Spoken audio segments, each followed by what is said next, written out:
I first entered the world of Charles and Ray Eames when I was 6 years old, when I spent a summer at the Eames house, beginning to assimilate Eamesian principles.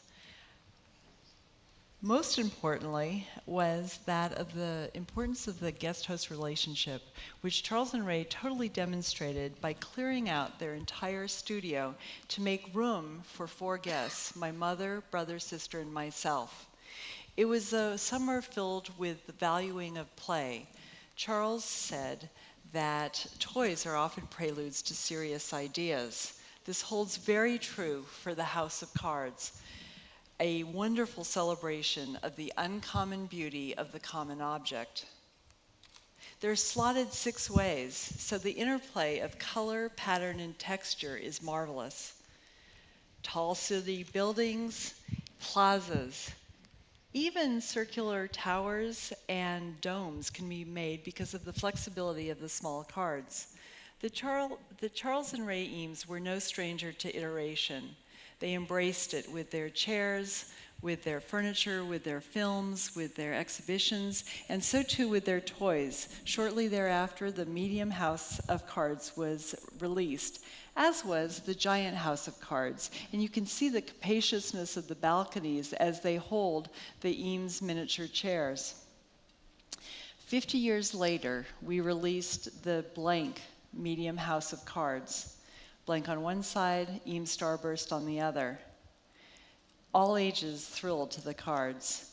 And mostly markers decorate them, where messages are either written or drawn.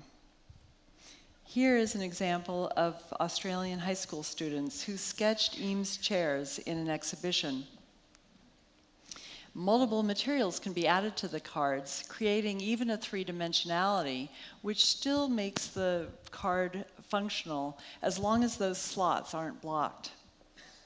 The magic becomes with the connections when the cards are interlocked to form towers, towers of inspiration, towers of dialogue.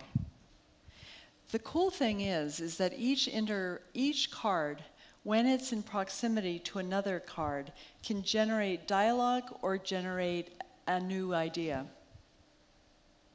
Today, we have 4,000 cards that are going to be utilized in 2 locations.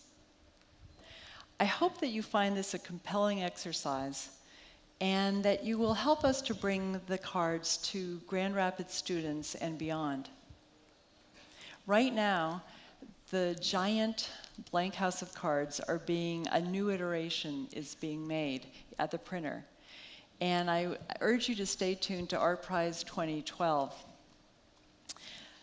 I hope that you go over and do several cards and take the time not only to make the cards, but to build them and to really look at what the what now comments are being made by all the other participants. Thank you for lending your voice.